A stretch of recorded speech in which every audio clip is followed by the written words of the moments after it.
ओम शांति। जिस प्रकार से मानव सृष्टि में सुबह, दोपहर, शाम, रात 24 घंटे का चक्र है, यह चक्र रोज फिरता है। एक दिन भी इसमें कोई परिवर्तन नहीं होता। ऐसे ही बसंत, गर्मी, पतझड़, सर्दी 365 दिन का चक्र है। यह चक्र एक वर्ष में पूरा हो, अगले ही वर्ष दोबारा शुरू हो जाता है। 1 मिनट में 60 सेकंड तथा 1 घंटे में 60 मिनट होते हैं और 24 घंटे में एक दिन होता है। जिस प्रकार से इनमें किसी भी प्रकार का कोई परिवर्तन नहीं होता, उसी प्रकार से यह सृष्टि का चक्र भी एक बार पूरा होने के बाद दोबारा स्वतः ही शुरू हो जाता है। इसी प्रकार हमारे सृष्टि पर भी 5000 वर्ष का चक्र होता है, जिसे सृष्टि चक्र या काल चक्र कहते हैं। इस सृष्टि चक्र में भी 4 भाग हैं। तो आइए अब हम सृष्टि चक्र को समझें कि यह किस प्रकार से रिपीट होता है। जैसे शरीर का लौकिक घर होता है, उसी प्रकार से आत्मा का भी घर है, जहाँ से हम आत्माएं इस सृष्टि रूपी रंगमंच पर अपना पार्ट बजाने के लिए आई हैं। वह है परम धाम, जहाँ परमात्मा के साथ हम आत्माएं रहते हैं। अब हम आत्माएं अपना पार्ट बजाने के लिए इस सृष्टि पर आ गई हैं। सृष्टि की शुरुआत में पहले कुछ आत्माएं आती हैं। अब जैसे दिन की शुरुआत सुबह से होती है, वैसे ही सृष्टि की शुरुआत सतयुग से होती है। सतयुग में श्री लक्ष्मी और श्री नारायण का राज्य चलता है। एक मत, एक कुल, एक भाषा, एक राज्य, एक धर्म होता है।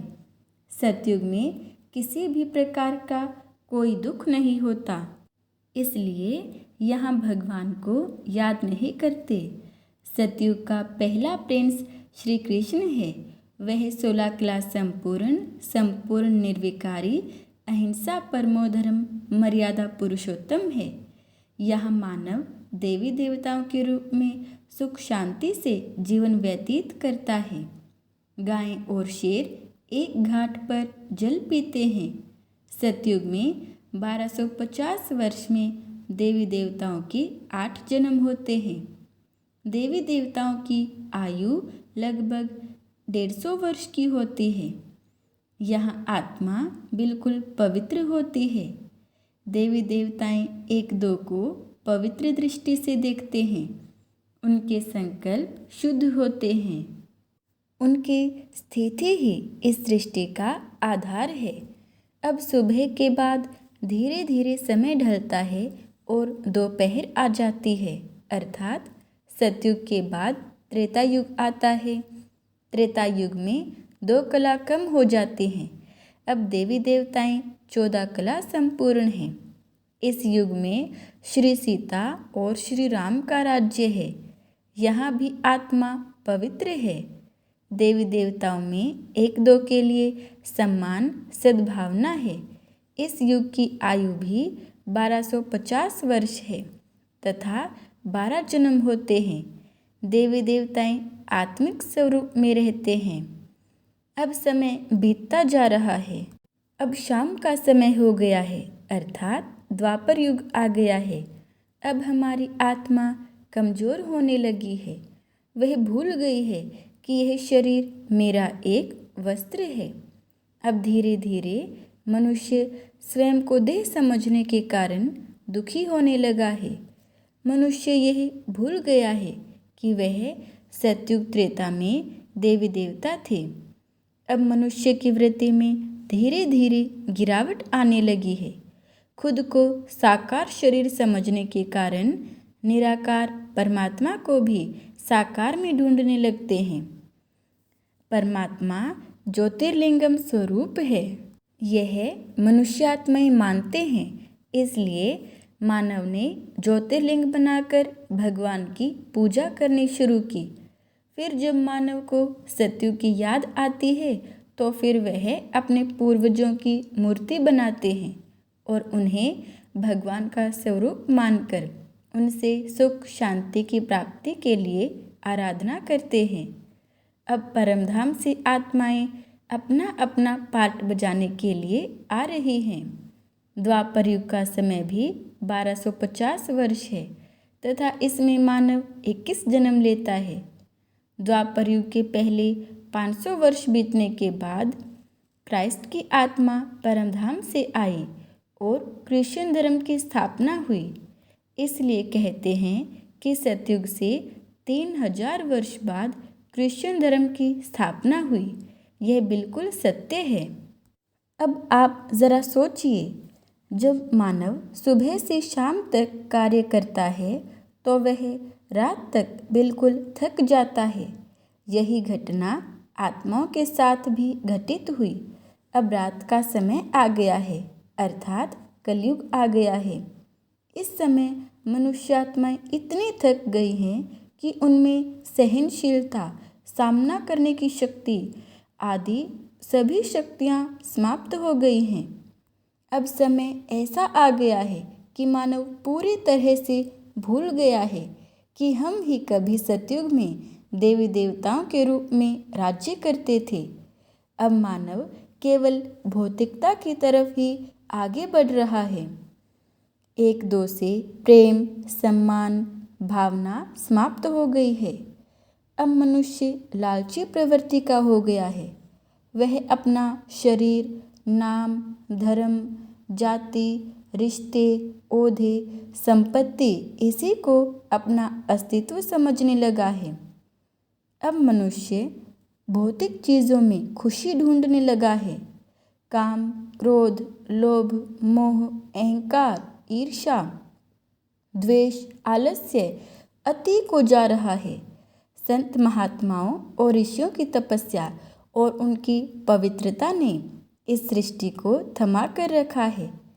इस सृष्टि पर गुरु नानक की आत्मा आई और उन्होंने मानव को समझाया, एक ओंकार सतनाम करता पुरख निर्भव निर्वैर अकाल मूर्त। साईं बाबा आए, उन्होंने भी यही इशारा दिया, सबका मालिक एक। सभी ने हमें परमात्मा से जोड़ने की कोशिश की, परंतु मानव फिर भी भटकता ही रहा। इस समय पर युद्ध, प्राकृतिक आपदाएं, मानसिक व शारीरिक रोग हमारे जीवन को बहुत मुश्किल बना रही हैं। मानव ने अपनी स्थिति से सृष्टि को घोर अंधकार में बना दिया है और अब मनुष्यात्माएं स्वयं ही इस सृष्टि से दुखी हो गई हैं। इसलिए इस घोर अंधकार में हम परमपिता परमात्मा को पुकारते हैं कि हे पतित पावन, आओ आकर हमको पावन बनाओ, इस दुनिया से हमें मुक्ति दो। अभी हमारी स्थिति बहुत बुरी हो गई है। हमारी सृष्टि के लगभग 5000 वर्ष पूरे होने वाले हैं। हम यह दुनिया ऐसे ही नहीं देख सकते, क्योंकि समय बहुत बुरा आ गया है। घोर अंधकार के बाद सवेरा आना ही है। इस सृष्टि का परिवर्तन विज्ञान या और कोई सत्ता से नहीं हो सकता है। संसार का परिवर्तन तो केवल संस्कार परिवर्तन से होता है, क्योंकि हमारी स्थिति से ही सृष्टि बनती है। परमात्मा का हम बच्चों से वायदा था कि जब तुम्हारी दुनिया में दुख चरम सीमा पर पहुंच जाएगा तो भगवान स्वयं इस सृष्टि पर आएगा। अब वह समय आ गया है जब परमपिता परमात्मा इस सृष्टि पर अवतरित हुए हैं। यह सृष्टि चक्र का छोटा सा 5वां युग है, संगम युग, कल्याणकारी पुरुषोत्तम संगम युग। परमात्मा को शरीर न होने के कारण उन्होंने अपने वायदे अनुसार दादा लेखराज का शरीर आधार लिया।